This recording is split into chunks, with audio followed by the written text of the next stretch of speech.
तो इससे पहले हमने मौर्य वंश के बारे में पढ़ा था, जिसमें हमने देखा था कि मौर्य वंश का जो शासन था, जो विस्तार था, वो पूरे अखंड भारत पर था। पर मौर्य वंश के पतन के बाद छोटे छोटे राजवंशों का उदय हुआ, और जब भारत में छोटे छोटे राजवंशों का शासन था तो उस समय कई विदेशी आक्रमणकारियों ने भारत पर हमला किया। इसे पिछली वीडियो में मैंने इसे पिछली हिस्ट्री की वीडियो में आपको बताया था। मौर्योत्तर काल में जो विदेशी आक्रमण हुए थे, तो वहाँ पर हमने देखा था कि किसने किसने आक्रमण किया था। यूनानियों ने आक्रमण किया था, शक वंश वालों ने आक्रमण किया था। तो जब छोटे छोटे शासकों का शासन था तो उस समय विदेशी आक्रमणकारियों ने आक्रमण किया। तो उन विदेशी आक्रमणों के बाद कुछ ऐसी परिस्थितियां बनी कि दोबारा फिर एक बार भारत पर एक विशाल साम्राज्य की स्थापना हुई, जिसे गुप्त वंश कहा गया। तो उसी गुप्त वंश के बारे में हम पढ़ेंगे। तो गुप्त वंश के बारे में हमें पता कैसे चला?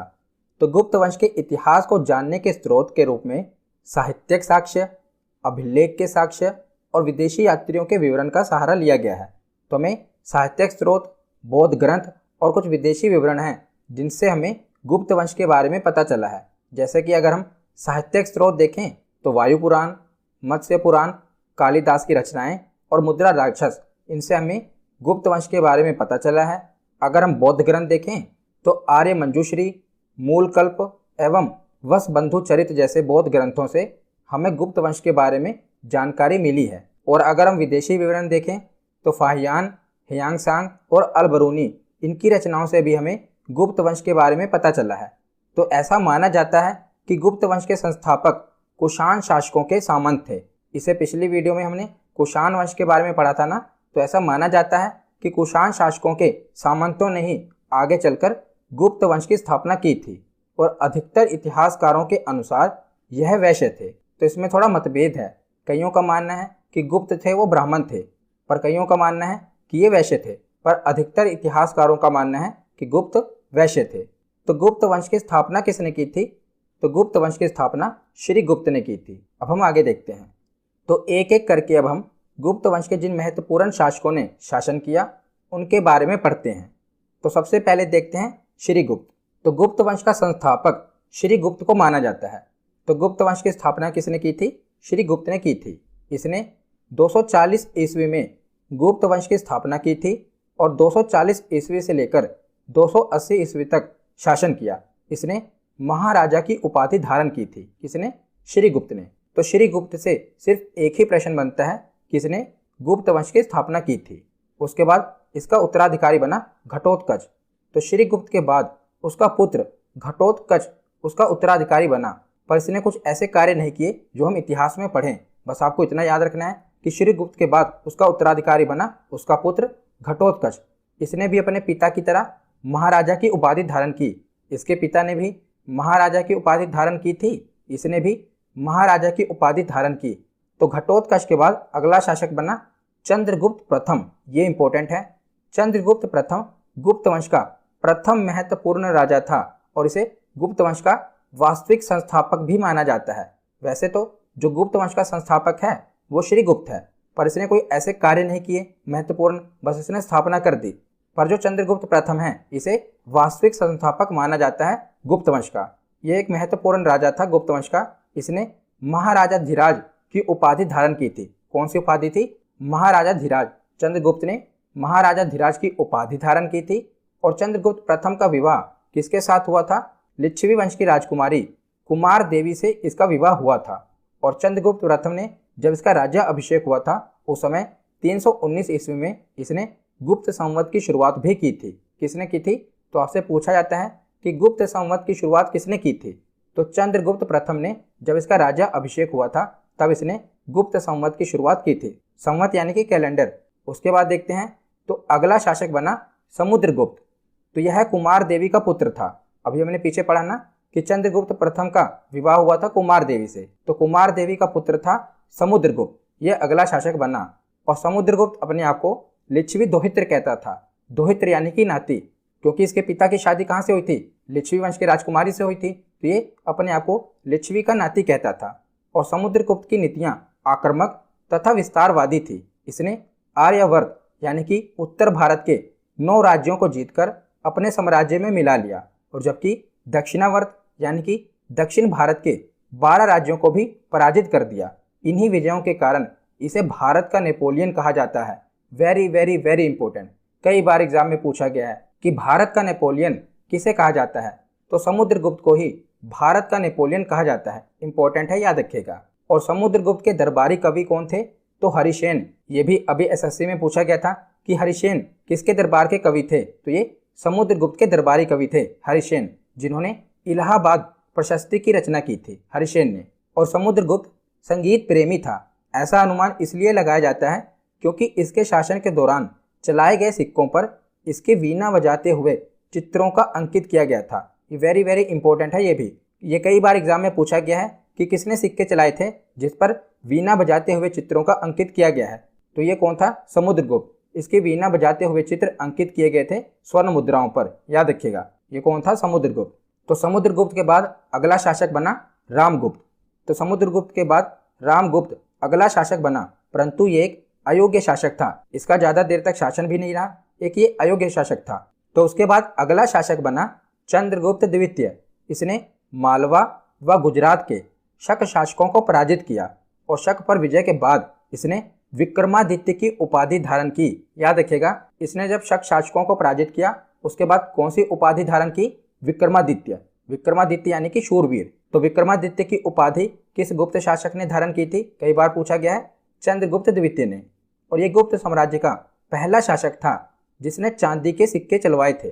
तो चांदी के सिक्के चलवाने वाला पहला गुप्त शासक कौन था, वो था चंद्रगुप्त द्वितीय। और चंद्रगुप्त द्वितीय के मेहरौली लौह स्तंभ से ये ज्ञात होता है किसने बंगाल पर भी विजय प्राप्त की थी, याद रखिएगा। जो ये लौह स्तंभ है ये 1600 वर्षों से भी अधिक समय से ऐसे ही खुले वातावरण में खड़ा हुआ है। इतने वर्षों के बाद भी इसमें जंग नहीं लगा, जबकि ये 98% लोहे से बना हुआ है। ये बात दुनिया भर के लिए आश्चर्य का विषय है कि खुले वातावरण में ये इतने वर्षों से खड़ा है पर इसमें अभी तक जंग नहीं लगा। तो ये मेहरौली लौह स्तंभ से पता चलता है कि बंगाल पर भी किसने विजय प्राप्त की थी, चंद्रगुप्त द्वितीय ने। और चंद्रगुप्त द्वितीय के समय ही चीनी यात्री फाहियान भारत आया था। वेरी वेरी इंपॉर्टेंट है, कई बार एग्जाम में पूछा गया है कि चीनी यात्री फाहियान किसके समय में भारत आया था, तो ये चंद्रगुप्त द्वितीय के समय भारत आया था। इंपॉर्टेंट है, याद रखिएगा। उसके बाद देखते हैं चंद्रगुप्त द्वितीय के दरबार में 9 विद्वान रहा करते थे जिन्हें नवरत्न कहा जाता है। तो इन 9 विद्वानों के बारे में आपको पता होना चाहिए। एग्जाम में पूछ लिया जाता है कि इनमें से कौन सा विद्वान किस राजा के शासन में था, तो आपको याद होना चाहिए। तो पहले नवरत्न थे धन्वंतरी, ये आयुर्वेद के ज्ञानी थे। दूसरे हैं शपनक, ये विद्वान और नीतिज्ञ से परिपूर्ण थे। तीसरे थे शंकु, ये ज्योतिष विद्या से परिपूर्ण थे। चौथे नवरत्न थे बेताल भट्ट, ये तांत्रिक विद्या के ज्ञानी थे। पांचवें थे घट खरपर, ये कवि थे। छठे थे वर रुचि, ये व्याकरण अथवा व्याकरण के ज्ञानी थे।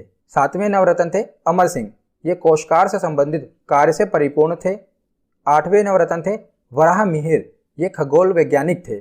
और नौवें नवरत्न थे कालिदास। वेरी वेरी इंपॉर्टेंट, कई बार एग्जाम में पूछा गया है कि कालिदास किसके नवरत्न थे, तो ये चंद्रगुप्त द्वितीय के नवरत्न थे। ये संस्कृत के महाकवि थे कालिदास। तो चंद्रगुप्त द्वितीय के बाद अगला शासक कुमारगुप्त प्रथम बना। इसने नालंदा विश्वविद्यालय की स्थापना की थी। यही इंपॉर्टेंट है इसे कि नालंदा विश्वविद्यालय की स्थापना किसने की थी, तो ये कुमारगुप्त प्रथम ने की थी। बहुत ही इंपॉर्टेंट है, कई बार पूछा गया है कि बताइए नालंदा विश्वविद्यालय किसने बनवाया था, तो कुमारगुप्त प्रथम ने इसकी स्थापना की थी, नालंदा विश्वविद्यालय की।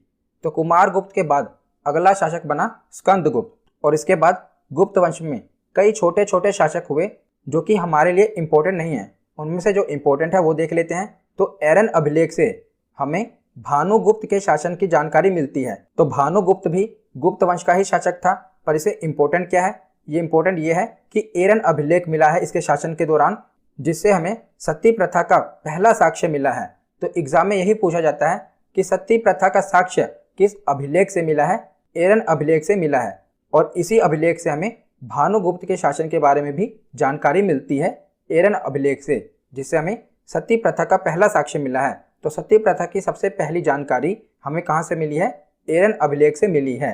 और इस वंश का अंतिम शासक कौन हुआ था, तो इस वंश का अंतिम शासक हुआ था विष्णुगुप्त। इसके बाद जो गुप्त साम्राज्य था ये छिन्न भिन्न हो गया। तो तो कुमारगुप्त प्रथम तक ही इसके महत्वपूर्ण शासक हुए थे। उसके बाद जो इसके शासक थे वो इतने योग्य नहीं थे, तो अंतिम शासक हुआ विष्णुगुप्त, और इसके बाद जो गुप्त साम्राज्य था ये छिन्न भिन्न हो गया था। तो आगे अब हम देखते हैं गुप्तकालीन रचनाएं एवं उनके लेखक। तो ये जितनी भी रचनाएं हैं और जो लेखक हैं, ये तो एग्जाम में डेफिनेटली पूछे ही जाते हैं। हर एग्जाम में इससे एक न एक प्रश्न बनता है। तो देखिए, पहले हम देखते हैं कालिदास की रचनाएं। तो ये ऊपर जो आप देख रहे हैं ये सातों रचनाएं कालिदास की हैं। पहला है अभिज्ञान शकुंतलम, ये किसकी रचना है? कालिदास की। दूसरा है विक्रमोर्वशीयम, ये भी कालिदास की रचना है। तीसरा है मालविका अग्निमित्रम, ये किसकी रचना है? कालिदास की। चौथा है रघुवंश। पांचवा है कुमार संभव। छठा है मेघदूतम। सातवां है ऋतु संहार। हर एक एग्जाम में इससे प्रश्न बना है। उसके बाद देखते हैं तो विशाख दत्त की भी दो रचनाएं हैं। एक है मुद्रा राक्षस, वेरी वेरी इंपॉर्टेंट, और दूसरा है देवी चंद्रगुप्तम। ये दोनों ही रचनाएं किसकी हैं? विशाख दत्त की हैं। उसके बाद देखते हैं मृच्छकटिकम, ये किसकी रचना है? शूद्रक की रचना है। अमरकोश, ये किसकी रचना है? अमर सिंह है। पीछे हमने पढ़ा था ना, चंद्रगुप्त द्वितीय का नवरत्न था अमर सिंह है, इसने ही अमरकोश लिखा था। तो अमरकोश किसकी रचना है? अमर सिंह की। उसके बाद है नाट्य शास्त्र। नाट्य शास्त्र किसकी रचना है? भरत मुनि की। उसके बाद है कामसूत्र। कामसूत्र किसकी रचना है? वात्स्यायन की। उसके बाद है Panchatantra, very very important. Panchatantra किसकी रचना है? विष्णु शर्मा की। और नीतिसार किसकी रचना है? कामंदक की। तो ये सभी 15 की 15 रचनाएं वेरी वेरी इंपॉर्टेंट हैं। लगभग हर एक एग्जाम में इससे प्रश्न बना ही है। तो कालिदास की तो मोस्ट इंपॉर्टेंट है, विशाख दत्त की भी मुद्रा राक्षस पूछी जाती है, और इधर मृच्छकटिकम ये शूद्रक की रचना है, ये भी इंपॉर्टेंट है, और पंचतंत्र ये भी इंपॉर्टेंट है, ये विष्णु शर्मा की रचना है। तो ये 15 की 15 आपको याद होनी चाहिए। ये गुप्त काल के समय ये रचनाएं हुई थी और ये इनके लेखक हैं, आपके लिए इंपॉर्टेंट है। उसके बाद देखते हैं गुप्त काल के प्रमुख मंदिर। तो ये 7 मंदिर हैं जो कि इंपॉर्टेंट हैं। सबसे पहले है देवगढ़ का 10 अवतार मंदिर। तो एग्जाम में अभी जो एसएससी के एग्जाम हुए थे उसमें ये 10 अवतार मंदिर पूछा गया था, और इन 7 मंदिरों में से सबसे ज़्यादा इंपॉर्टेंट भी यही है, 10 अवतार मंदिर। ये कहाँ पर है? उत्तर प्रदेश के ललितपुर में है। तो एग्जाम में यही पूछा गया था कि 10 अवतार मंदिर किस राज्य में है? तो ये उत्तर प्रदेश में है। उत्तर प्रदेश में कहाँ पर? ललितपुर में। उसके बाद है तिगवा का विष्णु मंदिर। तो तिगवा का विष्णु मंदिर कहाँ पर है? तो ये मध्य प्रदेश के जबलपुर में है। उसके बाद है एरन का विष्णु मंदिर। तो एरन का विष्णु मंदिर कहाँ पर है? ये मध्य प्रदेश के सागर में है। तिगवा का विष्णु मंदिर मध्य प्रदेश के जबलपुर में है, और एरन का विष्णु मंदिर मध्य प्रदेश के सागर में है। उसके बाद है भुमरा का शिव मंदिर। तो ये मध्य प्रदेश के सतना में है। तो भुमरा का शिव मंदिर कहाँ पर है? ये मध्य प्रदेश के सतना में है। उसके बाद है नचना कुठार का पार्वती मंदिर। ये भी मध्य प्रदेश के पन्ना में है। जैसा कि आप देख रहे हैं ज़्यादातर मंदिर मध्य प्रदेश में ही बने थे। नचना कुठार का पार्वती मंदिर ये भी मध्य प्रदेश के पन्ना में है। उसके बाद है भीतर गांव का कृष्ण मंदिर। तो कृष्ण मंदिर कहाँ पर है? ये उत्तर प्रदेश के कानपुर में है। और उसके बाद है नागौद का शिव मंदिर, ये भी मध्य प्रदेश के सतना में है। तो ज़्यादातर मंदिर मध्य प्रदेश में है, 2 ही हैं जो उत्तर प्रदेश में है। एक है दशावतार मंदिर और दूसरा है भीतर गांव का कृष्ण मंदिर, ये उत्तर प्रदेश के कानपुर में है, और बाकी के सभी मंदिर मध्य प्रदेश में है। एक बार आप इनको पढ़ लेना। उसके बाद आगे देखते हैं गुप्तकालीन समाज एवं अर्थव्यवस्था। तो गुप्तकालीन समाज भी परंपरागत रूप से उन्हीं 4 वर्गों में विभाजित था। कौन कौन से वर्ग हैं? ब्राह्मण, क्षत्रिय, वैश्य एवं शूद्र। इन्हीं 4 वर्गों में गुप्तकालीन समाज भी विभाजित था। और गुप्त काल में बाल विवाह के प्रथा को बढ़ावा मिला, और भानुगुप्त के एरन अभिलेख में हमने देखा ही था कि सती प्रथा का भी प्रमाण मिला था। तो गुप्त काल में बाल विवाह और सती प्रथा इसका प्रमाण मिला है। और गुप्तकालीन अर्थव्यवस्था कैसी थी? तो गुप्तकालीन अर्थव्यवस्था का जो मुख्य आधार था ये कृषि था, और भू राजस्व ही राज्य की आय का एक मुख्य साधन होता था, यानी कि भूमि पर लगने वाला कर। तो भू राजस्व कुल आय का 1/6 हिस्सा होता था, याद रखिएगा। उसके बाद हम देखते हैं कुछ अन्य कर देख लेते हैं जो गुप्त काल में लगते थे। तो सबसे पहला कर है विष्टि कर। यह बिगार या निःशुल्क श्रम था। तो इसमें क्या होता था कि जो व्यक्ति मजदूरी करता था उसे कोई मुद्रा या उसके बदले में उसे कुछ दिया नहीं जाता था, तो उसे निःशुल्क श्रम करवाया जाता था, वो था विष्टि कर। दूसरा है बलि। तो गुप्त काल में धार्मिक कर था ये बलि। तीसरा कर है वात भूत। तो वायु और पानी के देवताओं की पूजा के लिए इकट्ठा किया गया कर, इसे वात भूत कहा जाता है। तो पहले के समय वर्षा के लिए पानी के देवता को खुश करना पड़ता था, तो उसके लिए भी कर लिया जाता था वात भूत, याद रखिएगा। उसके बाद है भत्त या भट्ट कर, तो ये एक पुलिस कर था। उसके बाद है प्रणय, तो ग्रामवासियों पर लगाया गया अनिवार्य कर था, उसका नाम था प्रणय। उसके बाद है चार आसन कर, तो ये चारागाहों पर, तो ये जो कर था ये चारागाहों पर लगाया जाता था, तो चारागाहों पर जो शुल्क लगता था उसे चार आसन कहा जाता था। उसके बाद है चाटन कर, तो चाटन कर क्या होता था, तो लुटेरों द्वारा उत्पीड़न से मुक्ति का कर होता था, तो लुटेरों से बचाने के लिए जो कर लगता था उसे चाटन कर कहा जाता था। दशा अपराध, तो 10 प्रकार के अपराधों पर किए गए जुर्माने, तो 10 प्रकार के अपराधों पर जो जुर्माने लगाए जाते थे उसे दशा अपराध कहा गया। उसके बाद है हल दंड, तो हल पर लगाया जाने वाला कर, हल पर भी उस समय कर लगता था, उसे हल दंड कहा जाता था। ये कुछ अन्य प्रकार के कर थे। उसके बाद हम आगे देखते हैं। तो आगे अब हम कुछ अन्य महत्वपूर्ण तथ्य देख लेते हैं। तो गुप्त काल को भारतीय संस्कृति का स्वर्ण युग माना जाता है, याद रखिएगा, गुप्त काल को भारतीय संस्कृति का स्वर्ण युग माना जाता है। और गुप्त काल में ही सती प्रथा और बाल विवाह का प्रथम उल्लेख भी मिला है। हमने पीछे देखा ही ना कि एरन अभिलेख से हमें सती प्रथा का पहला साक्ष्य मिला है।